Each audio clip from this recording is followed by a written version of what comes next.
Le XVIIIe siècle. Paris vibrait d'énergie intellectuelle. C'était le siècle des Lumières. De nouvelles idées renversaient les vieilles certitudes. La science, en particulier, connaissait une révolution.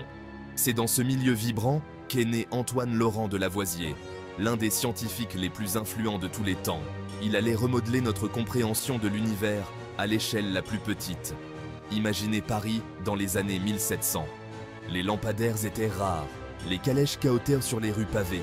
Dans les salons, les intellectuels débattaient de la nature du monde. C'est dans ce monde que Lavoisier voit le jour. Issu d'une famille parisienne aisée en 1743, Lavoisier reçoit une éducation privilégiée.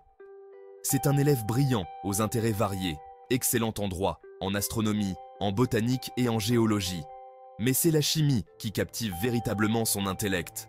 Il trouve l'aspect quantitatif de la chimie attrayant et aborde chaque problème avec sa précision et sa rigueur caractéristique. Au prestigieux collège Mazarin, les professeurs de Lavoisier reconnaissent pas son potentiel. Il dévore des livres de chimie et de minéralogie. Il est attiré par le travail méticuleux de la mesure et de l'analyse.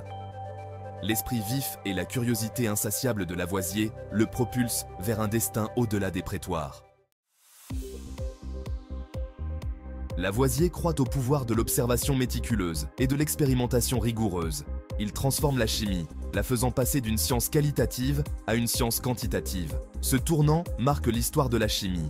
Il conçoit et réalise d'innombrables expériences, documentant méticuleusement ses observations et ses mesures. Le laboratoire de Lavoisier est son sanctuaire. Il est rempli de balances, de fourneaux et de verreries de toutes formes et de toutes tailles. Il croit au contrôle minutieux de chaque aspect de ses expériences. Lavoisier veut éliminer les variables et isoler les principes fondamentaux en jeu. L'une des contributions les plus révolutionnaires de Lavoisier est la loi de la conservation de la masse. Cette loi a changé notre compréhension de la chimie et a jeté les bases de nombreuses découvertes futures. Grâce à une série d'expériences soigneusement contrôlées, il démontre que, dans un système clos, la masse totale des réactifs avant une réaction chimique est égale à la masse totale des produits après la réaction. Cela signifie que rien ne se perd, rien ne se crée, tout se transforme. Ce principe fondamental est devenu une pierre angulaire de la chimie moderne. Il a permis aux scientifiques de prédire les résultats des réactions chimiques avec une précision accrue. Avant Lavoisier, les chimistes avaient du mal à expliquer pourquoi les substances semblaient gagner ou perdre de la masse au cours des réactions chimiques. Ils étaient souvent perplexes face aux résultats de leurs expériences. Lavoisier a montré que la matière n'est ni perdue ni gagnée. Il a prouvé que la masse reste constante, même si les substances changent de forme ou d'état. Elles changent simplement de forme. Par exemple, l'eau peut passer de l'état solide à l'état liquide, mais sa masse reste la même. Ces travaux ont fourni un cadre permettant de comprendre les réactions chimiques avec une clarté sans précédent. Grâce à Lavoisier, la chimie est devenue une science plus exacte et prévisible, ouvrant la voie à de nombreuses innovations et découvertes. Chapitre 5. L'oxygène, le voile levé sur le souffle de vie. Les expériences de Lavoisier sur la combustion le conduisent à une autre découverte révolutionnaire, l'oxygène. Antoine Lavoisier, souvent appelé le père de la chimie moderne, a mené des expériences méticuleuses qui ont changé notre compréhension de la science. Il identifie l'oxygène comme un élément distinct et démontre son rôle crucial dans la combustion, ce qui a permis de clarifier de nombreux mystères scientifiques de l'époque. Ces travaux ont jeté les bases de la chimie moderne, renversant la théorie du phlogistique, longtemps défendue. Cette théorie suggérait que le phlogistique, une substance hypothétique, était libéré lors de la combustion. Cette découverte révolutionne notre compréhension du feu, de la respiration et de l'air que nous respirons. Lavoisier a démontré que l'oxygène est essentiel non seulement pour la combustion, mais aussi pour la respiration des êtres vivants. Pendant des siècles, les scientifiques ont cru qu'une substance, appelée phlogistique, était libérée pendant la combustion. Cette croyance a dominé la pensée scientifique jusqu'à ce que Lavoisier présente ses preuves irréfutables. Lavoisier a prouvé que la combustion est en réalité une réaction chimique entre une substance et l'oxygène. Il a utilisé des expériences précises pour montrer que l'oxygène est consommé et qu'il forme des composés avec d'autres éléments. Sa découverte du rôle de l'oxygène dans la combustion a marqué un tournant dans l'histoire de la science. Elle a ouvert la voie à de nouvelles recherches et a profondément influencé notre compréhension de la chimie et de la biologie. Grâce à Lavoisier, nous avons pu percer les secrets de la respiration et de la combustion, des processus essentiels à la vie. Chapitre 6. L'eau, dévoiler sa vraie nature. Lavoisier ne s'arrête pas à l'oxygène. Il poursuit ses recherches avec une curiosité insatiable. Il fait également des découvertes révolutionnaires sur la composition de l'eau, un sujet qui intrigue les scientifiques depuis des siècles. Grâce à des expériences méticuleuses et à une approche rigoureuse, il démontre que l'eau n'est pas un élément, comme on le pensait depuis des siècles, mais un composé constitué d'hydrogène et d'oxygène. Cette révélation change la compréhension de la chimie. Ses travaux sur l'eau confortent sa réputation de géant de la chimie moderne. Les documents qu'il publie sont étudiés par des scientifiques du monde entier.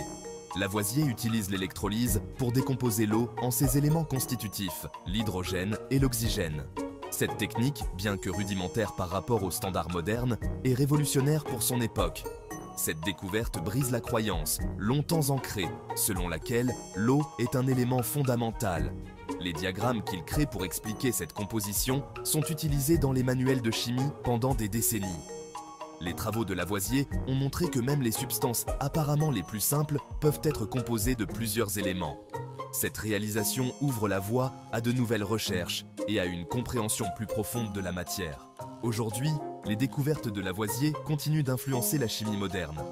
Les scientifiques d'aujourd'hui s'appuient sur ces travaux pour explorer de nouvelles frontières dans la science des matériaux et la chimie. Chapitre 7. L'ombre de la Révolution. Alors que Lavoisier fait des découvertes scientifiques révolutionnaires, une tempête se prépare en France. La Révolution française, avec ses idéaux de liberté, d'égalité et de fraternité, va bientôt embraser le pays. Lavoisier, noble de son état, se retrouve du mauvais côté de la vague révolutionnaire. La Révolution française est une période de grands bouleversements et de violence. La monarchie est renversée et l'ancien ordre est balayé. L'association de Lavoisier à la Ferme Générale, une agence de recouvrement des impôts, fait de lui une cible de la colère des révolutionnaires. Chapitre 8. Un scientifique en procès. L'association de Lavoisier à la Ferme Générale lui sera fatale. Les révolutionnaires voient en lui un symbole de la corruption et de l'inégalité de l'Ancien Régime. Malgré ses contributions à la science, il est arrêté et jugé pour trahison. Ses plaidoiries pour sa vie, soulignant l'importance de ses travaux scientifiques, restent lettre morte.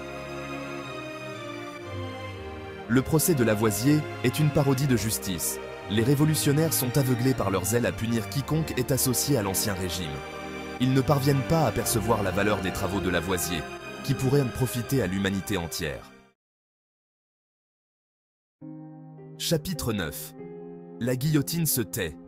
Le 8 mai 1794, au plus fort de la terreur, Lavoisier est guillotiné. Il n'a que 50 ans. Sa mort est une perte immense pour la communauté scientifique et le monde entier. L'esprit brillant qui avait percé tant de secrets de la nature est réduit au silence. La mort de Lavoisier provoque une onde de choc dans la communauté scientifique. Ses collègues pleurent la perte d'un esprit brillant.